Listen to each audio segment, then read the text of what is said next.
вам. Это первая часть путеводителя. Уровень и перейти на следующий ступень.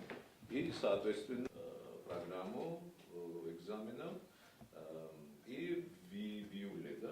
მომავალში ცენტრი გააგრძელებს იგივე ახალი სქემის ფარგლებში ამ პედაგოგების, არაქართულენოვანი პედაგოგების მომზადებას მოდულების, ტრენერების და ტრეინინგების მათ მშობლიურ ენაზე. ამისთვის გათვალისწინებულია ცენტრში ცალკე პროგრამა, რის ფარგლებშიც გამოიცემა მასალაც და მომზადებიან პედაგოგები. ჩვენი სკოლა არის სომხურენოვანი. ჩვენ გადმოგვეცა გზამკვლევი თარგმნილი სომხურ ენაზე. რა თქმა უნდა, ჩვენ მასწავლებლებმა იციან ქართული, მაგრამ